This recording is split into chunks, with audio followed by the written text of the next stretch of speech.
Well, 12 months on, and I think it's about time I talk about my Supermeteor 650, and am I still liking it? Well, to borrow a phrase from a good friend and fellow motor vlogger from across the pond, Eric of Kraken's Garage and Adventures, let's talk about that.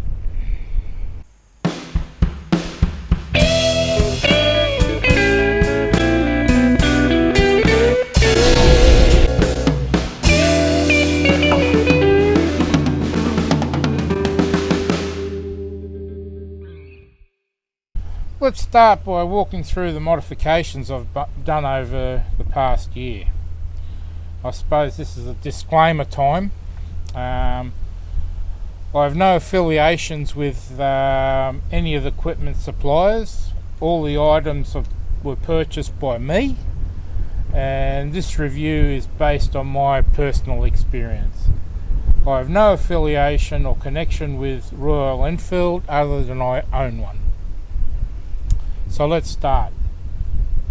The air intake. Now, I'm going to refer to my notes because I'm not relying on my memory here.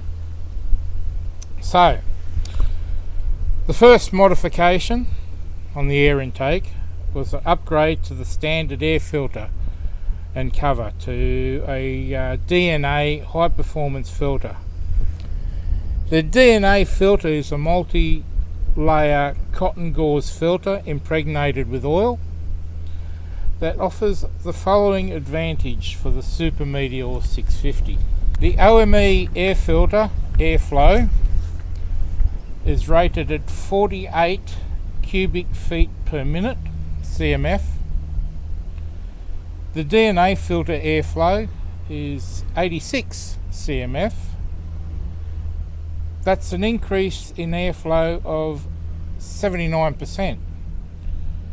And the DNA filtering efficiency is 89 to 99%. With the increased airflow comes a potential increase in horsepower. While the bike feels like it might have a little more horsepower, it's hard to say for me, for sure, giving the extra downward force I have on Australia. So really it's hard to judge. However, throttle response has certainly improved. The main benefit that I was after was fuel efficiency. And here are some stats. This is from my measurements. OME air filter consumption, I was getting 5.2 litres per 100 kilometres. That's 45.3 miles per gallon. With the DNA filter installed, the fuel consumption dropped to 4.3 litres per 100 kilometres. That's 54.3 miles per gallon. The range increased from 282 kilometres, 175 miles, to 330 kilometres, or 339 kilometres, 210 miles. That's quite an improvement. So that's one goal achieved. Suspension. Several months ago I posted a video about upgrading my rear suspension. To be frank, the OEM rear shocks are lacking, especially for someone of my size. It would probably be okay for lighter riders, maybe. I wasn't real happy with my spine being used as a part of the shock absorption of the rear end. The OEM shocks only have preload adjustment. The factory setting is the lowest point and very prone to bottoming out. I suspect even for lighter riders. Yes, the preload can be adjusted, which is what I did, but it was still quite harsh. After extensive research, I opted for YSS shock absorbers with adjustable dampening. YSS even set the preload at the factory based on my weight with all my gear on, leaving me to fine tune the dampening. This upgrade transformed the ride with comfort greatly improved, and my spine no longer forms part of the bike's shock absorption system. Another goal achieved. The exhaust. I recently replaced the exhaust silencers with Atom aftermarket silencers. The reasons for this are twofold. One, to allow the bike to breathe better, complementing the performance of the air filter. And two, to reduce the overall weight of the bike. I tell you, there's a plethora of aftermarket silencers out there.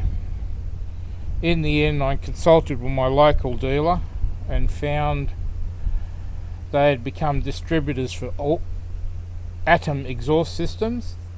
The Atom silencers weigh 2.2 kilos, that's 4.9 pounds each, compared to the OEM's 4.8 kilos, 10.6 pounds each. The swap achieved a total weight reductions of 5.2 kilos. It's 11.4 pounds.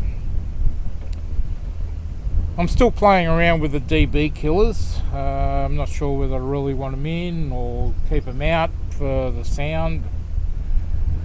They're out at the moment. Anyway, we'll see how they go. I measured the DB levels, and here are the results.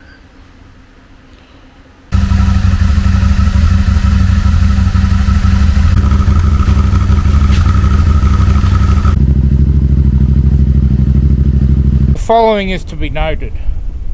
All measurements were conducted in my garage. The background noise level in the garage was 45 to 50 decibels, and all the measurements were at idle. The bike has no rev counter. Wish it did have, but it hasn't. It's difficult to make a direct comparison at higher than idle revs. Note that the background level should be subtracted to give the sound level. If this assumption is not correct, I'm sure someone out there will leave comments below and tell me. This brings us to the issues I encountered, other than the superfluous tripper, which I don't really like, and I wish there was a rev counter there in its place, but I've said that before. Workshop manual. To date, there is no official workshop manual available to the public yet.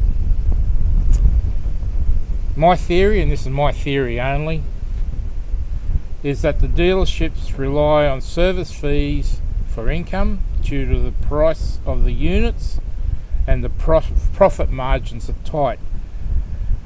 Therefore, Royal Enfield are withholding the manual to the public to help maintain the dealership's revenue stream. I could be wrong, but that's what it seems like. I've looked and looked for a workshop manual for him, and I can't find them. If anyone's can point one out somewhere, hey, please leave it in the comments below, eh? Here's one that's been bugging me for a while. Error message. After 9 months of ownership, an error message started flashing intermittently on the dash. It looked like gobbledygook or something in Indian, I don't know. Here, look at the following clip, you'll see what it looks like.